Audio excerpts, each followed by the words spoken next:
Vous savez, la chose qui a fait que Adam, créé parfait au commencement, est tombé dans le péché parce qu'il n'a pas traité son humanité. Ça ne vous donne pas le droit. Parce que vous êtes enfant de Dieu, parce que vous avez reçu le Saint, vous avez le Saint-Esprit. Apprenez à traiter votre humanité. Parce que Jésus, il a traité son humanité, j'insiste, sans péché. Parce qu'un cœur qui reçoit des révélations par lequel Dieu travaille beaucoup, c'est facile de s'enfler d'orgueil. C'est pourquoi Jésus a dit, je vous ai envoyé comme le Père m'a envoyé. Mais attendez, soyez équipés, soyez restructurés de l'intérieur. D'abord, structurons-nous à l'intérieur.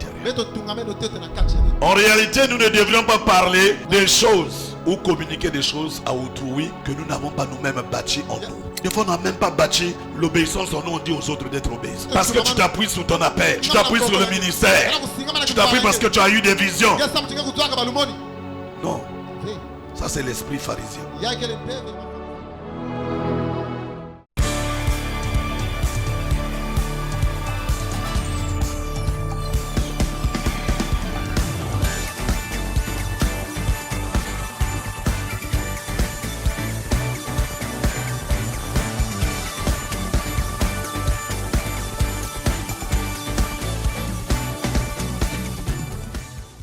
Nous allons parler d'un thème important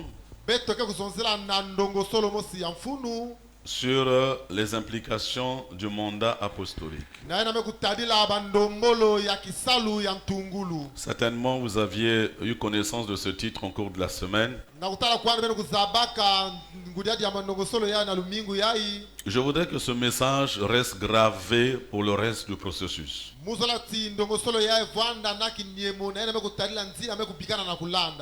Mon plan se déroule par une introduction tout à l'heure avec un accent sur la définition des concepts des mots, bien sûr, mais aussi je vais revenir sur le songe qu'une de mes filles dans la foi reçue. Je parlerai de comment répondre au mandat apostolique. Je parlerai en troisième point sur les 3 étapes du mandat apostolique. Nous parlerons aussi des non-dits d'une parole prophétique.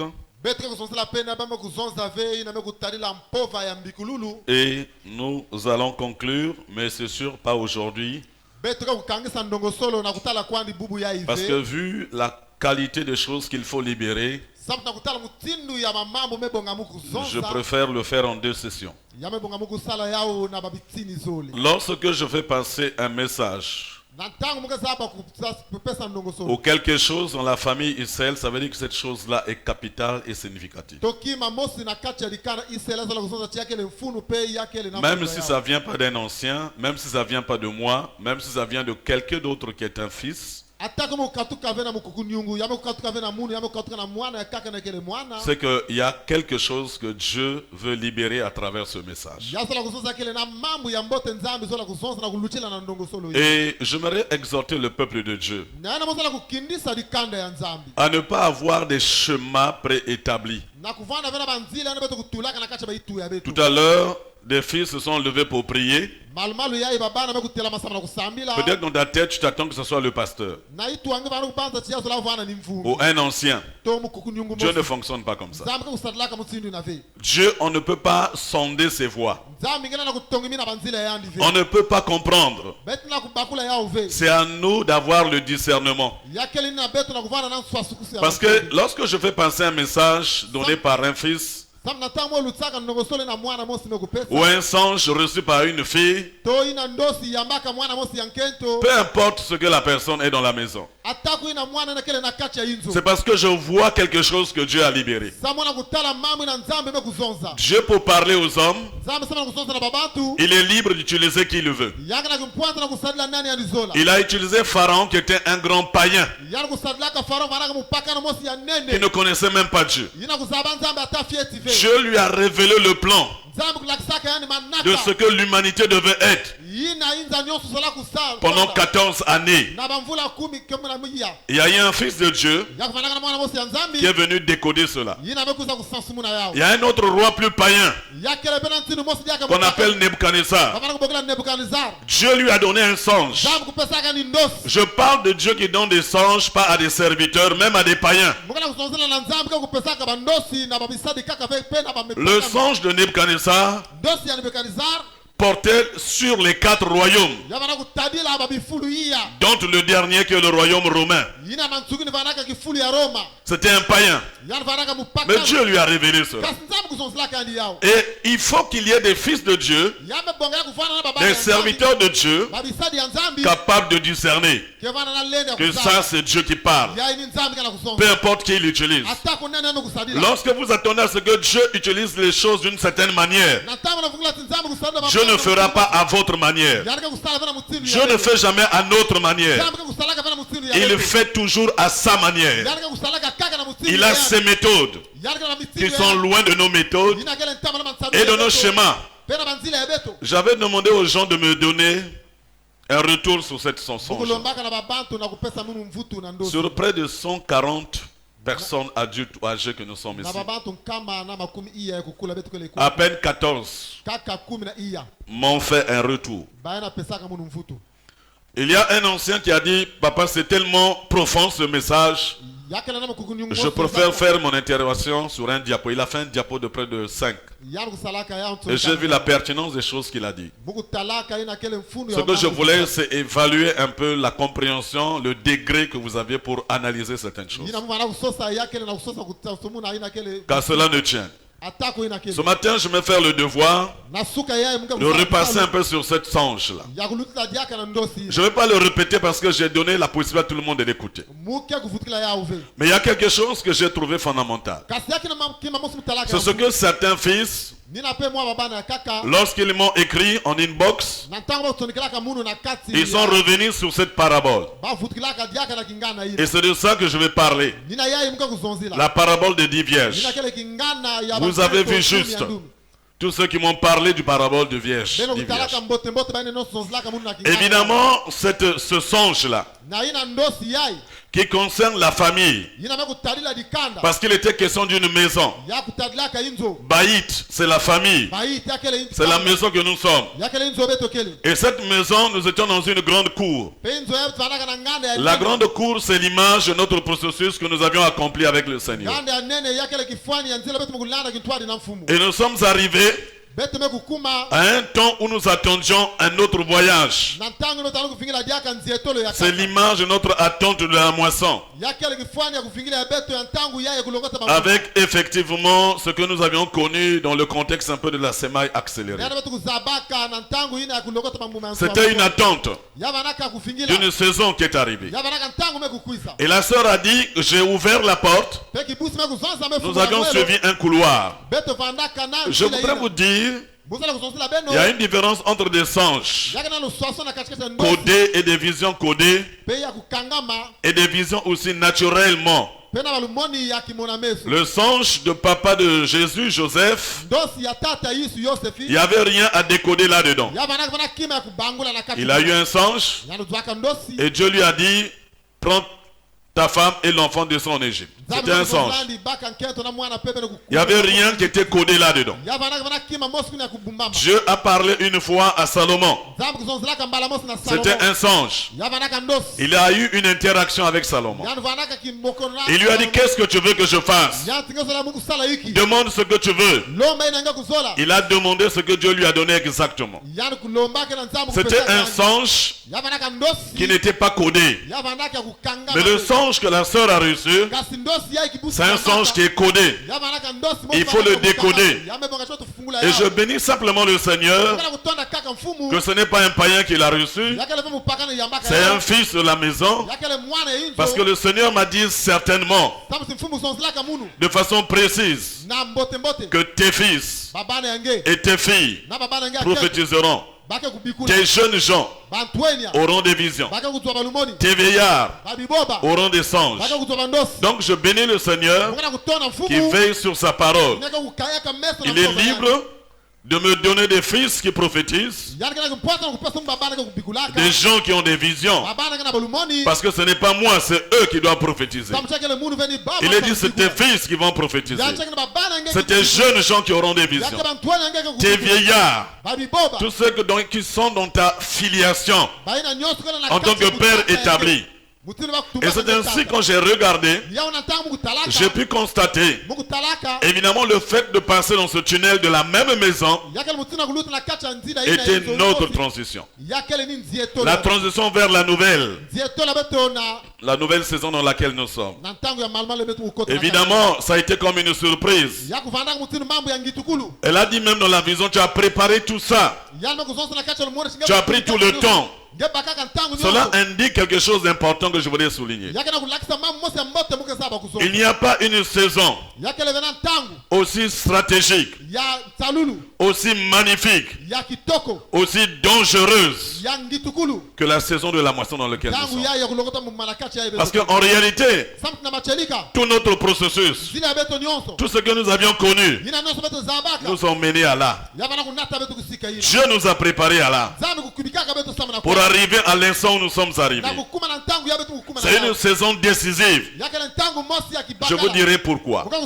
Et cette songe-là illustre bien Matthieu 25, le verset 1 à 10. On parle du royaume de Dieu qui est semblable à 10 vierges qui, ayant pris leur lampe, toutes avaient leur lampe. La lampe, c'est la parole. Tout le monde a la parole de la nouvelle saison. Le but, c'est quoi? C'est aller à la rencontre de Dieu. La montagne qui est la vie, c'est le lieu où Jésus nous attend. C'est le lieu où Dieu nous attend. Nous devons aller à cette rencontre, à la rencontre de l'époux, au sommet de la montagne. C'est là où Dieu nous attend. 5 d'entre elles étaient folles et 5 étaient sages. Les folles, en prenant leur lampe, ils avaient la parole, mais ils n'avaient pas l'huile avec elle. Tu peux avoir la parole, tu peux avoir la promesse de la saison actuelle. Est-ce que tu as le dépôt? Est-ce que tu as assez d'huile? Est-ce que tu es assez préparé pour pouvoir marcher dans cette nouvelle saison? Et également la Bible dit que les sages prirent avec leur lampe aussi. Ils avaient tous la même parole. La parole d'aller au sommet de la montagne. Selon qu'il est dit qu'il arrivera, parce qu'il y a un voyage, il y a un positionnement qui nous attend. Et le Seigneur nous a précédés à cet endroit. Et donc, on a la parole qui est la lampe. Mais elles, les sages, avaient pris en plus de la parole, ils avaient pris de l'huile.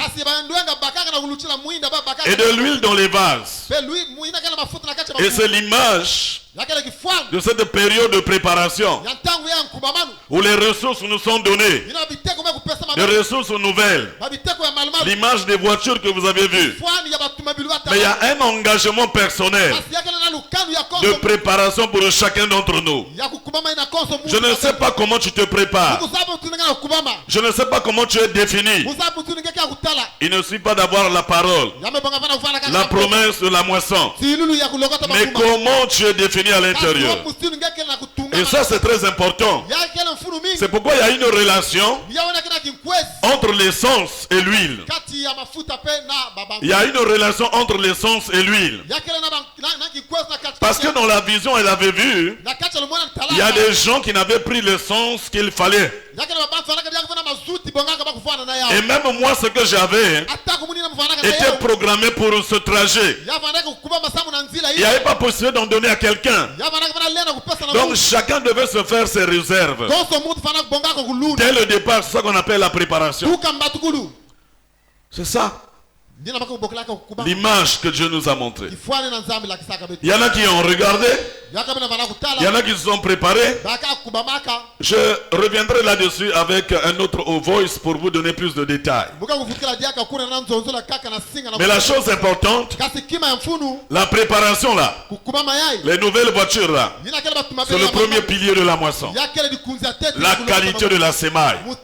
C'est là où nous sommes aujourd'hui, où chacun doit se regarder. Il ne s'agit pas d'avoir la parole, mais comment tu intègres cette saison. Comment tu es préparé à cette saison. La deuxième chose, il est dit comme l'époux tardait, tout s'assoupir et s'endormir. L'époux tardait. Parce qu'on n'était pas encore, l'époux n'était pas encore là. C'est la deuxième étape de notre pilier. Là où la sœur a vu qu'on s'était reposé pour se ressourcer. Et il y a un de son mari qui lui a dit, je dois faire attention. Il y a un signal que ce monsieur va donner. Quand le signal va retentir, on est parti. Ce qui est arrivé avec les 10 vierges. Tout le monde était là. Tout le monde était au complet. C'est le deuxième pilier. Vous savez quand on parle du sommeil, le sommeil est fait pour que l'organisme puisse se récupérer. Si vous le savez. Le sommeil est fait pour que l'organisme puisse quoi? Puisse se réparer. Le sommeil est fait pour que les gens puissent, l'organisme puisse garder les acquis. Et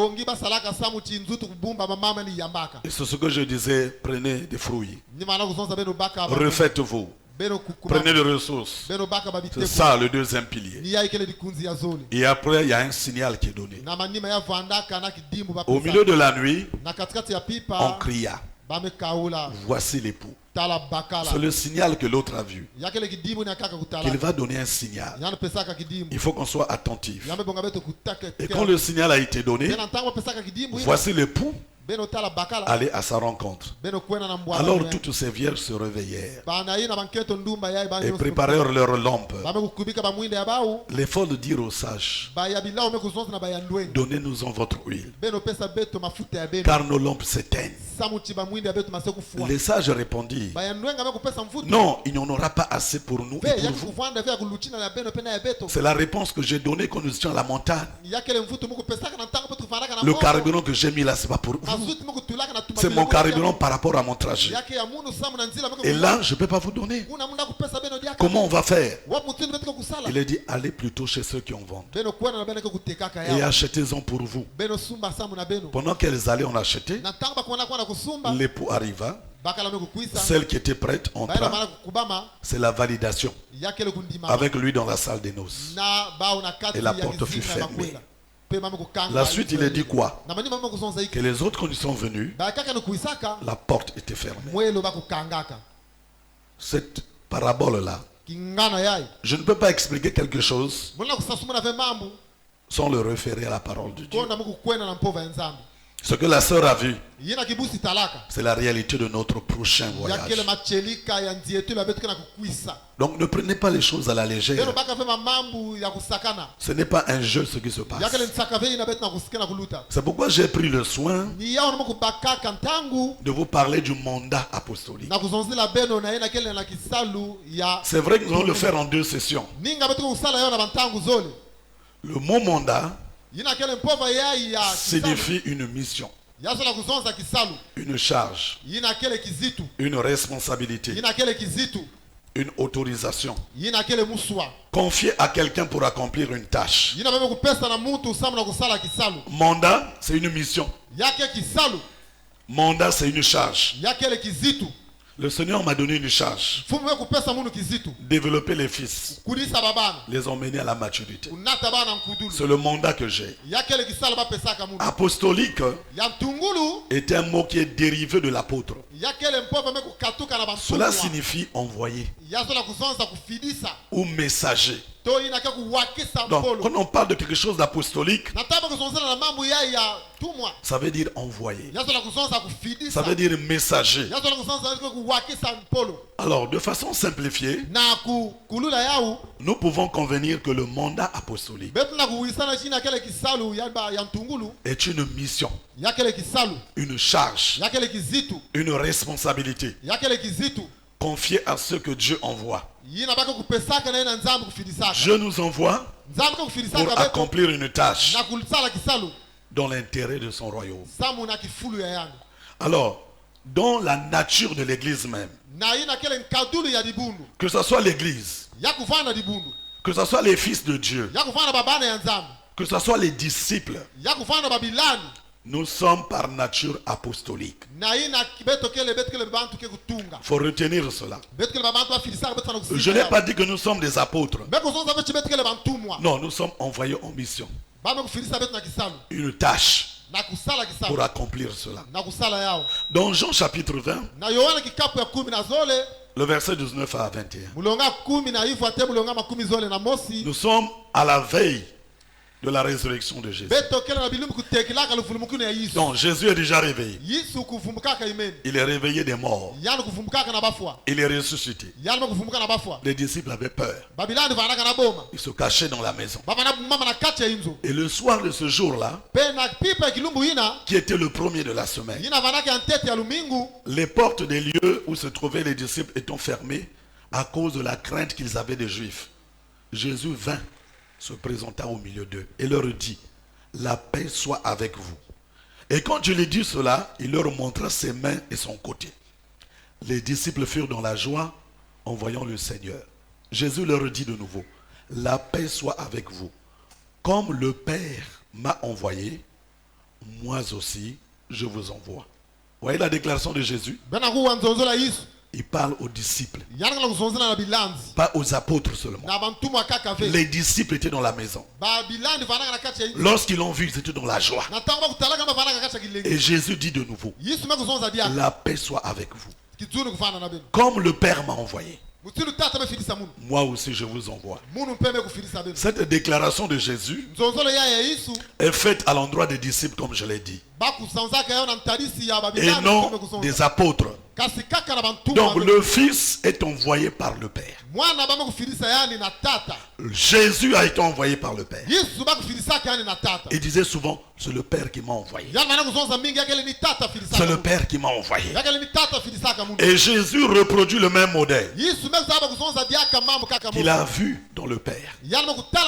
C'est pourquoi il dit aux disciples: comme le Père m'a envoyé, moi aussi je vous envoie. Donc tout disciple du Seigneur est donc un envoyé du Maître. Je ne sais pas où Dieu t'a envoyé. Est-ce que dans ton foyer? Est-ce dans l'endroit où tu travailles? Est-ce que dans le quartier? Je ne sais pas où Dieu t'a envoyé. Dieu a envoyé Daniel à Babylone. Même à l'université, certainement Dieu t'a envoyé là-bas. Mais tout disciple du Seigneur a donc un mandat, une mission apostolique sur sa vie. Donc tu dois toujours te dire que je suis un représentant. C'est pourquoi on dit l'ambassadeur. Parce que j'ai été envoyé pour représenter le royaume. Cela est différent du ministère de l'apôtre. C'est différent. Et donc nous allons voir dans ce premier point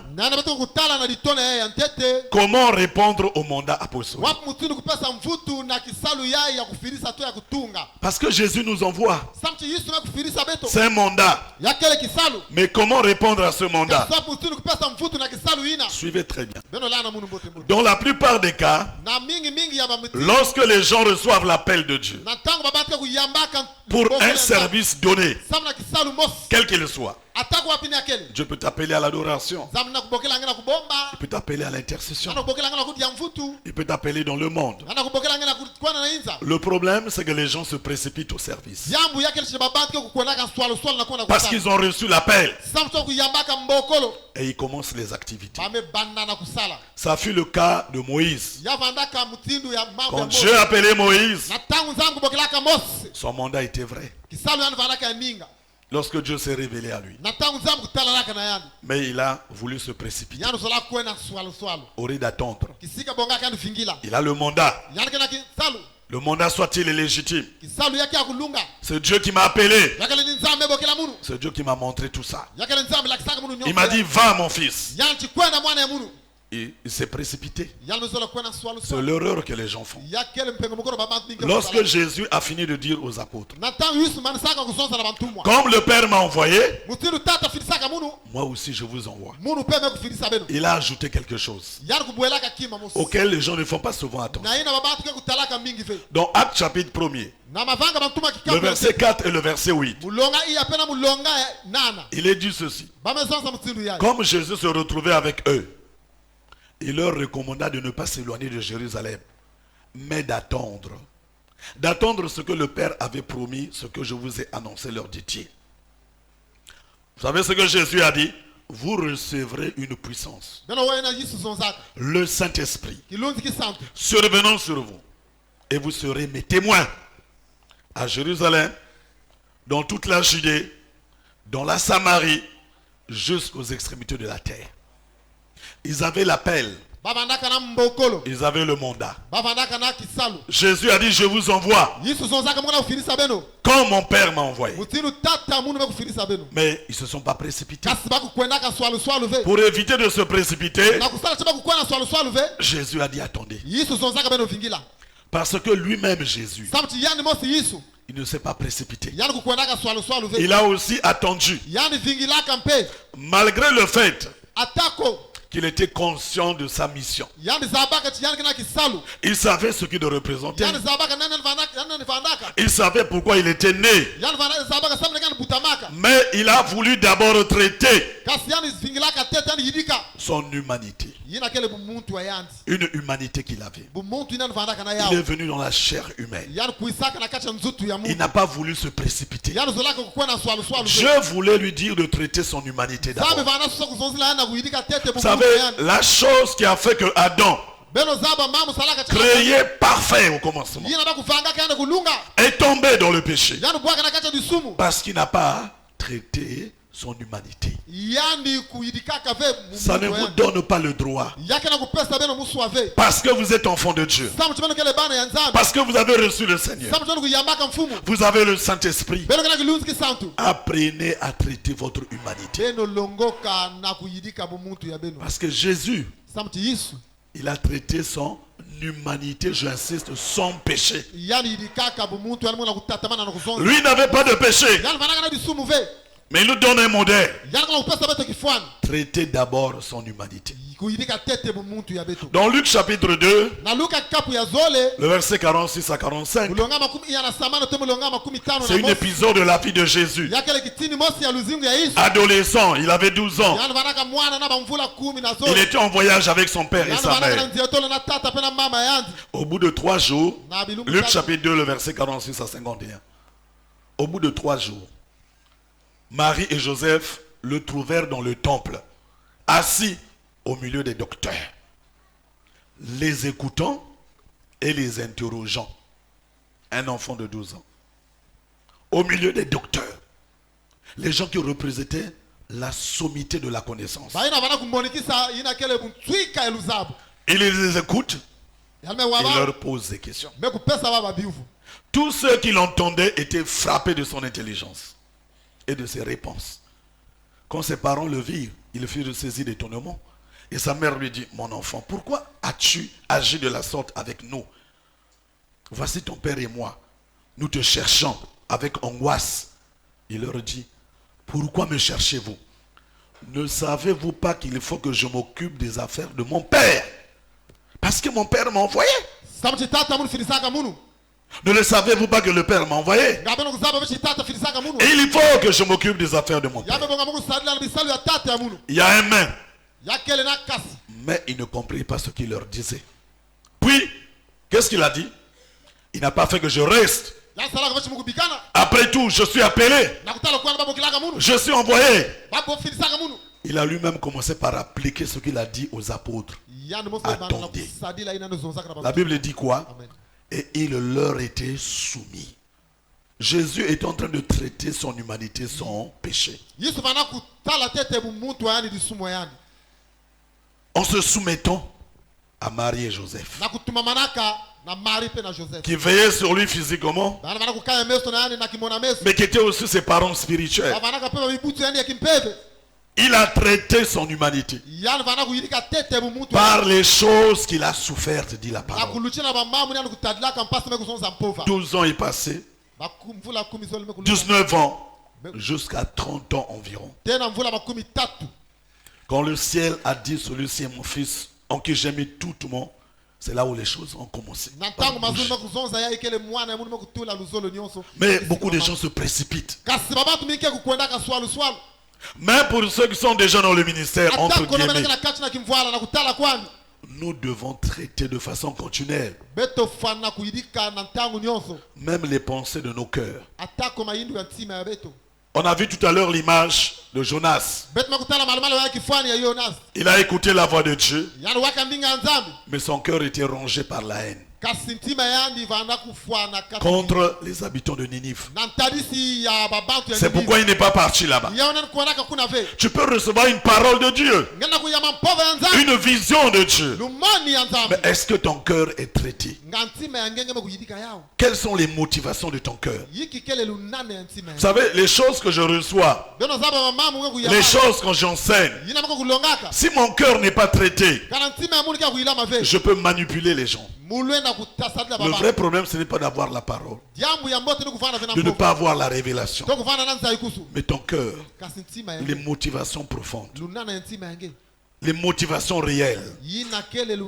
Même quand tu as reçu une révélation, même lorsqu'elle vient de Dieu, elle peut te pousser à avoir des ailes, à croire que tu deviens au-dessus de tout le monde. Ça m'était arrivé dans l'époque, quand le Seigneur m'avait visité, vu les choses extraordinaires qu'il accomplissait, les témoignages des aînés à mon endroit. Je me croyais le Paul Yongisho du Congo. Bien aimé, même quand il s'agit des révélations venues de Dieu, comment tu traites cela? Parce que si tu ne traites pas cela, Dieu peut s'en occuper. Paul a vécu cela dans 2 Corinthiens 12, 7.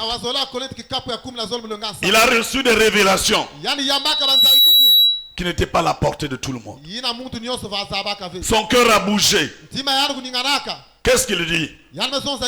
Et pour que je ne sois pas enflé d'orgueil, à cause de l'excellence de ces révélations, il m'a été mis une écharde dans la chair, un ange de Satan, pour me souffleter et m'empêcher de mon orgueil.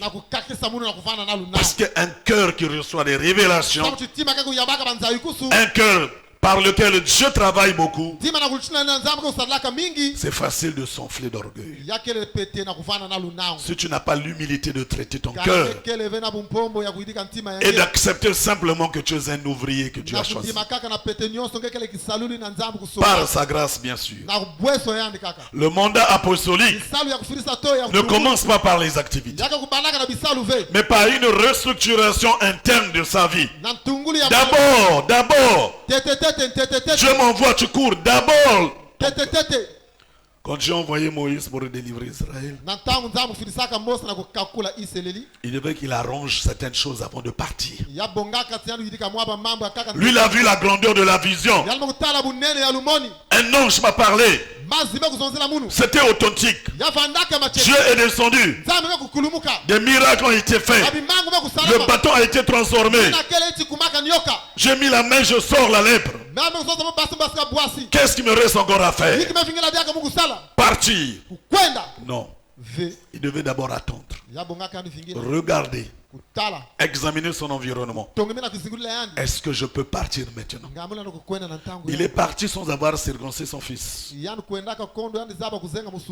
même Dieu qui t'envoie peut te tuer. Pour n'avoir pas réglé ça, il a croisé l'ange qui a failli lui ôter la vie. Heureusement que Séphoka avait la révélation.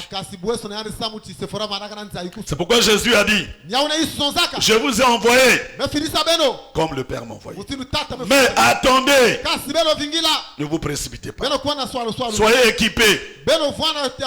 Soyez restructurés de l'intérieur. D'abord, structurons-nous à l'intérieur. C'est ce que les apôtres ont fait. Ils ont reçu certaines paroles prophétiques. Vous le savez. Qu'est-ce qu'ils ont dit? Ils ne sont pas partis aussitôt. Ils ont commencé par régler certaines choses. Entre autres quoi? Nous sommes restés 11. Nous devions être 12. Il faut régler ça. Qu'est-ce qu'ils ont fait? Ils ont regardé la parole. Ils ont dit on doit d'abord régler ce problème. Ils ont demandé à Dieu de les aider pour qu'ils soient 12. Ils ne sont pas partis dans les activités. Même après avoir reçu le Saint-Esprit, ils ont d'abord testé et bâti dans leur vie l'enseignement des apôtres. Qu'est-ce qu'ils devaient aller enseigner s'ils ne sont pas eux-mêmes enseignés? Toi, tu ne veux pas être enseigné. Tu as un appel de Dieu. Mais tu vas aller enseigner quoi? Ce n'est pas parce que Dieu t'a appelé. Le mandat ou l'appel ne suffit pas. Ils ont bâti leur vie dans l'enseignement des apôtres. Ils ont d'abord testé et bâti leur vie dans la communion fraternelle, dans la fraction du pain, dans les prières. Toi, tu te dis que tu es appelé de Dieu. Tu vois des visions du Seigneur. Est-ce que même tu as une vie de prière? Et tu te précipites? Non.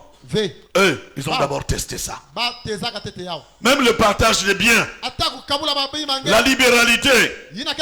Tu vas aller dans la mission, tu vas commencer à dire aux gens de donner. Toi-même, tu n'as jamais battu le donner en toi. Ils ont d'abord fait la libération. Comment ça marche? C'est des modèles qu'ils ont bâtis d'abord au milieu d'eux. En réalité, nous ne devrions pas parler des choses ou communiquer des choses à autrui que nous n'avons pas nous-mêmes bâti en nous. Amen. Des fois, on n'a même pas bâti l'obéissance en nous, on dit aux autres d'être obéissants. Parce que tu t'appuies sur ton appel. Tu t'appuies sur le ministère. Tu t'appuies parce que tu as eu des visions. Non. Ça, c'est l'esprit pharisien. Il faut d'abord expérimenter certaines choses dans sa vie. Ça va être des modèles qui vont te permettre de les tester sur les autres. Comment peux-tu aller parler de délivrance quand toi-même tu es encore dans les liens? Délivre-toi d'abord avant d'aller délivrer les autres. L'appel ou le mandat apostolique ne commence pas par les activités. Traite d'abord ton humanité. Comment répondre à l'appel apostolique? Les apôtres ont d'abord expérimenter toutes choses à Jérusalem. Il n'a pas dit de se précipiter. Restez à Jérusalem. Jérusalem peut être ton cœur. Au lieu d'aller prêcher, enseigner, regarde d'abord ton cœur. Jérusalem peut être ton foyer. Comment veux-tu avoir des responsabilités à l'église et ton foyer tu n'arrives même pas à diriger ton foyer? Règle d'abord ton Jérusalem. Jérusalem peut être ta famille. Tu n'arrives même pas à emmener les âmes de ta famille au Seigneur. Tu n'arrives même pas à les gagner. Et tu veux seulement aller gagner les autres. Jésus lui-même a commencé dans sa propre famille, dans sa propre ville. Même si les gens n'avaient pas cru en grand nombre, parce qu'il n'a pas fait beaucoup de miracles à cause de leur incrédulité. Parce que tous le connaissaient, le prenaient pour le fils de Joseph. C'est le charpentier. Oui, nombreux n'ont pas cru. Parce qu'un prophète n'est méprisé que chez soi. Mais il a commencé par sa Jérusalem. Parce que le mandat apostolique commence par sa Jérusalem. Le temps me manquerait. Peut-être que le noyau de famille est à Jérusalem. Au lieu de courir faire des prestations dans des communautés, dans les églises, mais ton noyau de famille peut être en Jérusalem. Qu'est-ce que tu as bâti dans ton noyau d'abord avant de prétendre aller? Ton Jérusalem peut être ton église. Il y a des choses où Dieu t'a mis dans une famille. Tu es incapable de prendre soin de ta famille. Tu préfères aller soutenir seulement les pasteurs qui sont ailleurs, les serviteurs qui sont ailleurs. Tu te précipites à aller dans les autres communautés. Mais ton église est à Jérusalem. Avant qu'ils aillent en Samarie, ils ont commencé à Jérusalem. Attendez, restez à Jérusalem. Regarde ton cœur, c'est ton Jérusalem.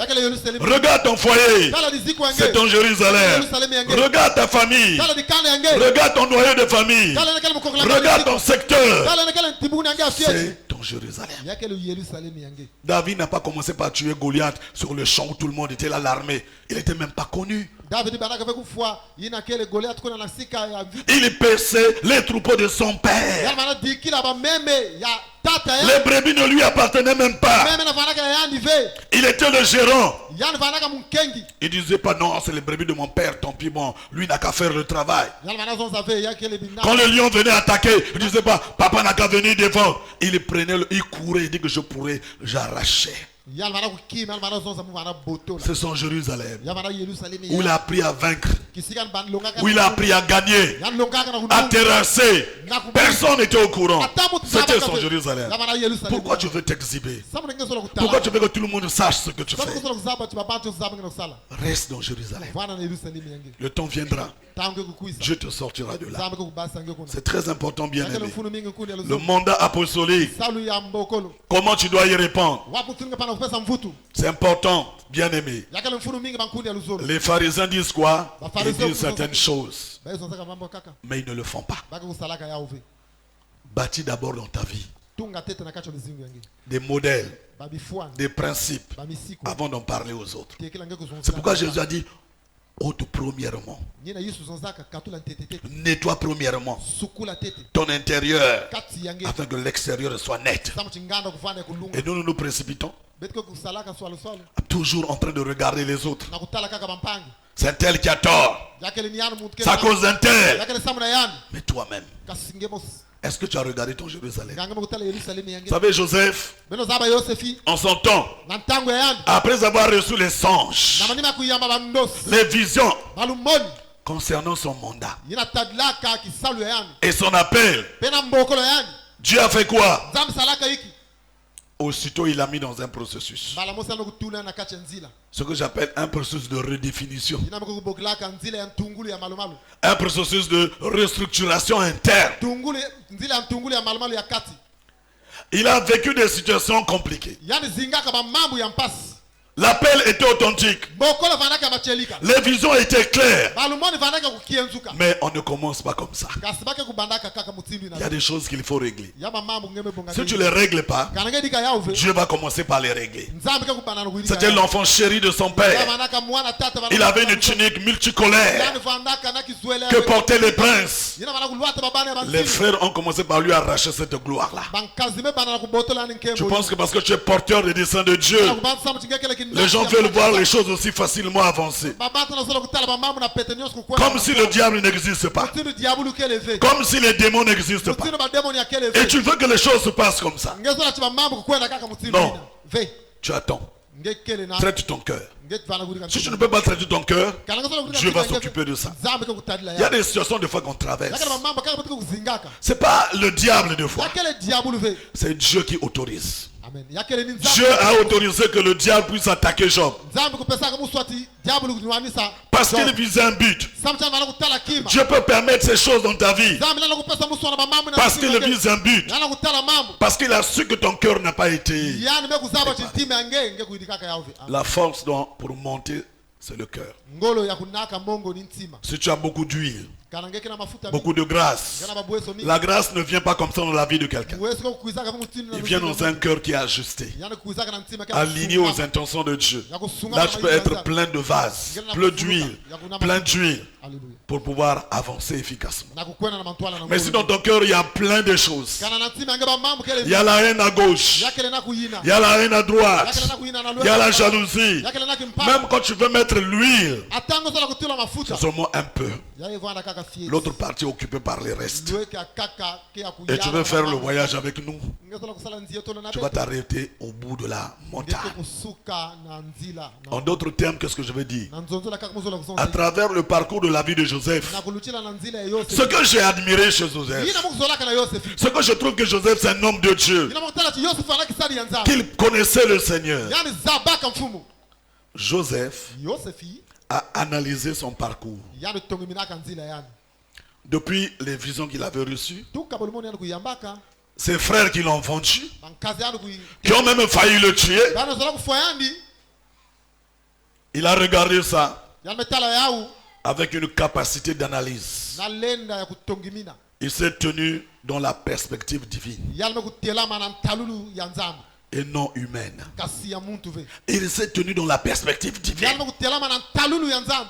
En d'autres termes, Joseph a vu chaque étape de sa vie comme Dieu la voyait. Ce n'est pas le cas au milieu de nous. Beaucoup même regrettent pourquoi il a épousé telle femme. Beaucoup regrettent pourquoi il a épousé tel monsieur. Il y en a même qui regrettent si j'avais seulement fait ça. Pourquoi je n'avais pas aimé un tel? Pourquoi je n'avais pas pour moi voyager? Toute leur vie c'est de regret. Pourquoi je suis né et je n'ai jamais connu mon père? Comment ma maman s'est comportée comme ça? Non, Joseph, il a vu chaque étape de sa vie comme Dieu la voyait. Parce qu'il était porteur du mandat de Dieu. Il était porteur des desseins de Dieu.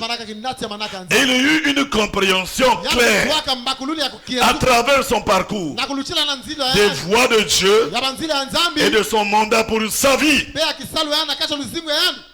Voilà quelqu'un qui connaît comment préparer son cœur par rapport au mandat.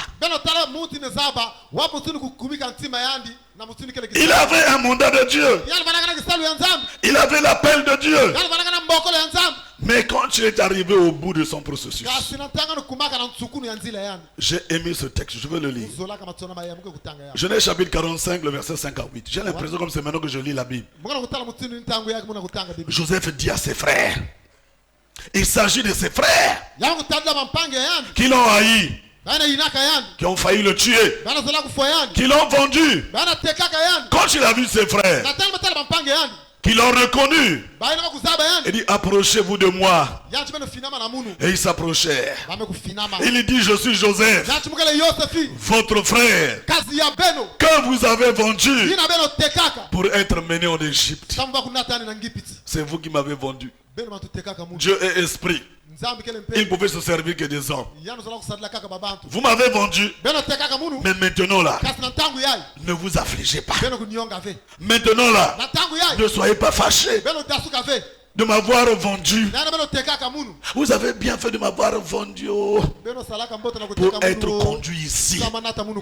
Car c'est pour vous sauver la vie que Dieu m'a envoyé. Que Dieu m'a envoyé.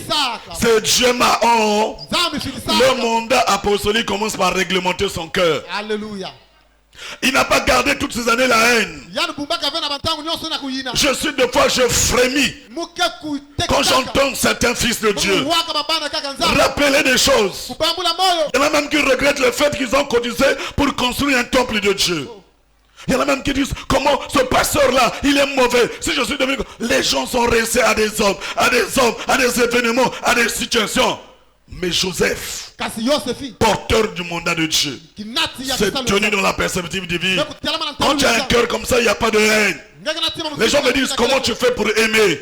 Comment tu fais pour supporter, malgré tout ce qu'on te fait? Parce que je sais me tenir dans la perspective divine.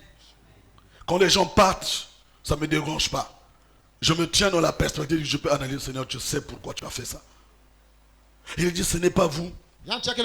Parce qu'après vous allez dire, tu vois non, on avait eu raison, on t'a vendu, voilà ce que tu es devenu. Non, non, non, c'est pas vous. Car c'est pour vous sauver la vie. 2 fois que Dieu m'a envoyé. Comment Dieu l'a envoyé? Par la haine de ses frères. La haine de ses frères était le visa. Comment Dieu l'a envoyé? On l'a vendu comme esclave. C'était l'avion qu'il prenait. Comment Dieu l'a envoyé? Il a atterri dans la maison de Potiphar. Comment Dieu l'a envoyé? La femme de Potiphar a porté des œufs sur lui. Il a eu des problèmes. Il pouvait dire, ah, ma vie là est gâchée. Moi j'ai toujours des difficultés. Ah, ce Dieu-là, c'est comme ça que je vais t'abandonner. Il a continué à regarder au Seigneur. Bien aimé, ce n'est pas un jeu ce dont nous parlons. Ébranler le système de la terre, ce n'est pas un jeu. Porter la gloire de Dieu, ce n'est pas un jeu. Porter les desseins de Dieu, ce n'est pas un jeu. Ce n'est pas des choses à prendre à la légère. Ce n'est pas donné à n'importe qui. Il dit, Dieu m'a envoyé devant vous pour vous faire subsister dans le pays et pour vous faire vivre par une grande délivrance. Ce n'est donc pas vous qui m'avez envoyé ici. Alléluia. Si on peut voir la gloire de Dieu, les gens sont restés avec des rancœurs dans le cœur. Il y a des gens qui n'arrivent même plus à regarder un tel. Je suis devenu comme ça à cause d'un tel. Vue humaine. Et tu dis que tu es enfant de Dieu. Lui qui a dit qu'aucun cheveu de ta tête ne peut tomber sans sa volonté.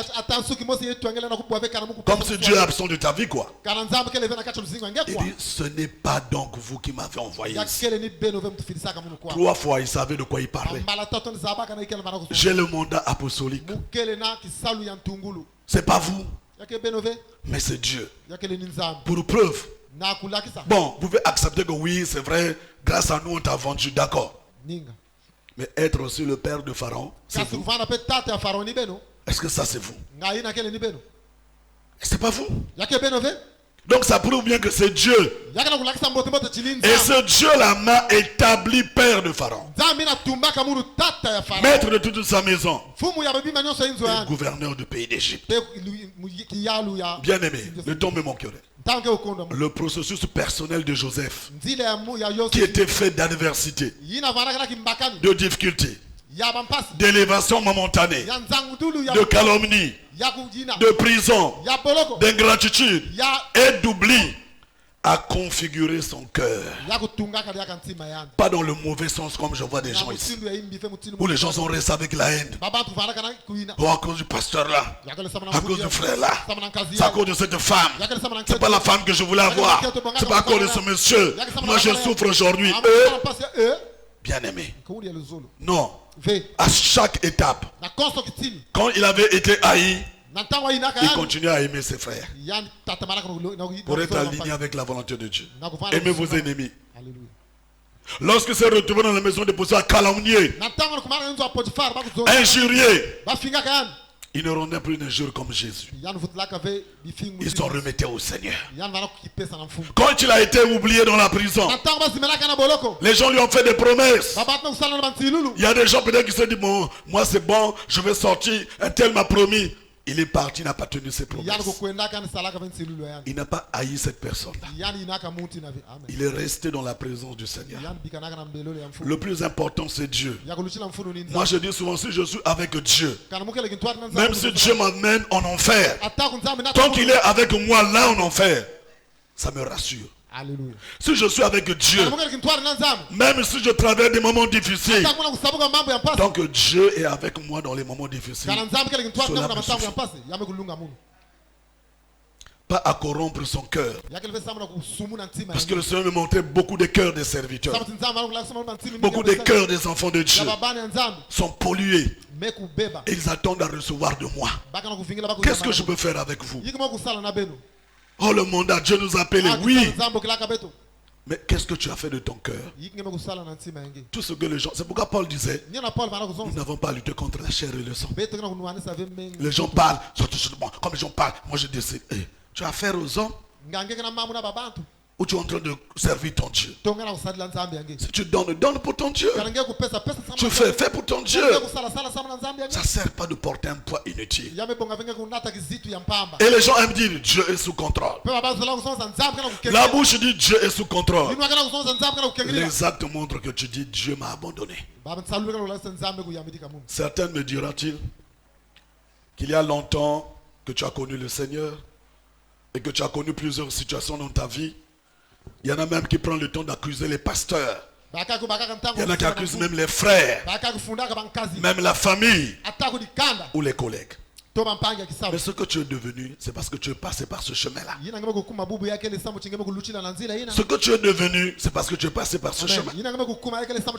C'était le chemin de Dieu pour ta vie. Pourquoi tant de haine? Pourquoi tant de jalousie? Au lieu de regarder à Dieu. Les gens manquent de foi à cause de ça. Les gens n'ont plus la foi. Les gens pensent parce qu'on a une difficulté, Dieu n'est plus là. Dieu est en train de travailler ton cœur. Amen. Ma question ce jour pour toi, ah, le temps me manquerait. Ton processus a produit quoi à date? Toi qui me dis que tu faisais lever les paralytiques. Oui. Maintenant, là, à date, quand tu regardes, ça produit quoi? Soit je vois beaucoup de cœurs qui sont en train de mettre les fautes sur les autres. Les fautes sur les autres. C'est la famille d'un tel. C'est la belle famille. C'est la belle soeur. Les fautes toujours sur un tel. Joseph n'a pas fait ça. Il a regardé, il a dit ça c'est Dieu, ça c'est Dieu, ça c'est Dieu, ça c'est Dieu. Partout où nous voyons le mal, nous voyons toujours Satan, Satan, Satan, Satan, Satan. Lui n'a pas vu Satan, il a vu Dieu, la haine, Dieu dans la vente, Dieu dans la calomnie, Dieu dans l'oubli et Dieu dans le palais. Il n'a vu que Dieu. Les gens aiment voir les démons partout. Alléluia. Mais je parle ici du processus personnel, je ne parle pas d'un processus qui nous engage en tant que famille. Pose la question en pépinière, tout ça, ça c'est collectif. Mais individuellement, comme Joseph. Joseph faisait partie aussi d'une famille. Il y a eu un processus de cette famille qui a été raconté plus tard. Mais donc, au milieu de cette processus de la famille, toi individuellement, ton processus avec ton Dieu produit quoi aujourd'hui? Tout ce que tu sais, c'est se moquer des gens. Tout ce que tu sais, c'est mettre tout sur le dos des autres. Je ne veux plus chanter parce qu'un tel ne me donne pas le micro. Je ne veux plus faire ceci parce qu'un tel ne me regarde pas. C'est un tel qui t'a appelé. Jésus a dit, je vous ai envoyé. Ce n'est pas un homme qui t'a envoyé. Ce n'est pas un homme qui t'a choisi. Comme moi-même je. Même le Fils de Dieu a été tenté par Satan. Toi, tu es qui? Et tu as toujours te plaindre, J'ai horreur des gens qui se plaignent. Moi, je ne supporte plus. Je suis devenu allergique. Quand tu te plais, je ne te gère pas. Non, je n'ai pas besoin de gens qui plaignent. J'ai besoin de gens qui me communiquent des choses de la foi. Moi, gérer vos pauvres, gérer vos nécessités. Moi, je veux gérer des gens qui me communiquent la foi. Même quand tu n'as pas d'argent, tu entends son langage, un langage de foi. Alléluia. C'est des gens comme ça que je veux. C'est des fils comme ça qui vont porter les desseins de Dieu. Je te dis encore, ton cœur, aujourd'hui, avec tout ce que tu as vécu là, ça produit quoi? Ça produit quoi? Mais c'est Joseph kasi Yosefi son cœur a produit un cœur selon Dieu, ntima yandu kubutaka mutima kele ntima ya Nzambe capable de produire la sécurisation des desseins de Dieu. lenda ya kukengedila manaka ya Nzambe En son temps, na ntango ya yandu nous sommes dans notre temps. betu kele na ntango ya betu Il y a donc un planning, ya kele na manaka une cartographie ya kele na manaka définie par le Seigneur ina lui-même Nzambe yandu mosumesa bakutula pour l'exécution du mandat. sama na nsalulu ya kisalo ya yandu Il a dit vous recevrez une puissance. yanchi bene ko kuyamba lulendo Vous allez commencer par Jérusalem. bene bereke bana na Après Jérusalem, na vous manima passez à la Yerusalem, Judée. bereke kuluta la Judée La Judée, c'est comme si l'église locale peut être Yaka Jérusalem. kukundu, La Judée devient le corps de Christ. yame kukuma ntutu ya Kristo Après le corps de Christ, la Samarie devient le monde. yame kukuma Samarinza Après, on parle des extrémités de la terre. amani bakuzonza tena L'impact global. yina kele luyalu ya bunene Donc, il y a une cartographie. ya kele na Il y a manaka une planification. ya kele na nzila Le mandat apostolique obéit à cet ordre-là. yina kele kimbokolo ya ntunkungulu ke kutuma manaka na kisabu Même le pays de Canaan ataku na kele nti ya n'a pas Kana été occupé du coup, ba yalaka umbala mais masive progressivement, kasi malembe ville par ville. Nous Mbanza verrons na cela mbanza. le dimanche prochain. beto kutala ulumingi kukuisa Ville par ville. baba na kuyala ya umbanza na manima ya Exode le dit, Exode kana kusoma chapitre 23, le verset 29 à kapa 30. makumi zolo na tatu mulonga makumi zolo na ifu atema Dieu l'a dit. mitatu Nzambe kusonza Je ne les chasserai pas en une seule année. Pas en une année. Il a dit, je ne peux pas les chasser en une année. Loin de ta face, c'est pas possible. De peur que le pays ne devienne un désert et que les bêtes des champs ne se multiplient contre toi. Je les chasserai peu à peu loin de ta face, jusqu'à ce que tu augmentes en nombre et que tu puisses prendre possession du pays. Donc c'est pas du coup. yakele mbala mosive C'est pas du coup, c'est pas possible. yakele mbala mosive alenda kusalama ve C'est étape par étape. yakele kitini na kitini La première étape, c'est ton cœur. kitini antete ntima yenge Je veux conclure ce premier point muke kukangisa litone ya ntete par ceci. na mambo yayo Je voudrais je conclue mon message. na muke kukangisa ndongo solo ya mungu Qu'est-ce que Dieu veut nous dire ce matin? yiki Nzambe solo kusonzela betu na suka yayo Que le songe qu'il a montré à la sœur dosi nani kulakisaka na kibusi parle de notre saison de la moisson. kena kusonzela na ntango ya betu kulokota bambu C'est une moisson, c'est une saison décisive. yakele ntango mosi ya kubaka lukanda Il ne faut pas jouer avec cette saison. yame bongange kusakana na ntango ya ive amen Il ne faut pas jouer. yame bongange sakana ve Pourquoi elle est décisive? samu na yiki yaki ya kubaka lukanda ya ntete Elle engage l'achèvement du mandat du Père. yakana kutalila kusukisa ya kisalu ya tata C'est pourquoi je disais aux anciens, personne ne doit me dépasser. mwana kuzonza na kunyungu muntu veke Ce kuluta n'est pas votre mandat. yakele ve kisalu ya C'est betu mon mandat pour vous développer. yakele kisalu ya mungu samu Pour que vous kukulisa arriviez jusqu'à maturité. samu kukuma tena nkuduli ya Donc kimbele ça, marchez dans mes voies. na ina beno tamula na manzira ya C'est ce mungu que ça voulait dire. Vous mettez vos pneus sur mes pneus. beno kutula mifumba ya beno na sura Donc l'achèvement du mandat du Père sukuni ya kisalu ya tata par rapport au fils de la yana maison, kutadla babani ya inzo c'est cette saison ni ntangu yayo où la maturité des fils yina nkuduli ya babani doit être constatée. yafana À kutalana l'issue de laquelle na kumanisa yao ils doivent être capables maintenant bafana kuvana na lena na ntangu de yayo gérer l'héritage familial. na kukengedila nikela mukobe ya dikanda amen Je répète ce que je suis en train de dire. Je suis en train de parler des choses profondes. mwana kusonzela Je suis en mambo train de prophétiser sur vous. mumekatuka kubikula na zulu ya beno Parce que si Dieu m'a appelé parce qu'il vous a vu. samukana nzambe bokilaka Et la raison, c'est vous emmener à maturité. yalme baka lukana kunata beno Et dès que vous avez tenu votre maturité, na ntango beno kukuma na nkuduli ya mon kimpeve mandat prend fin.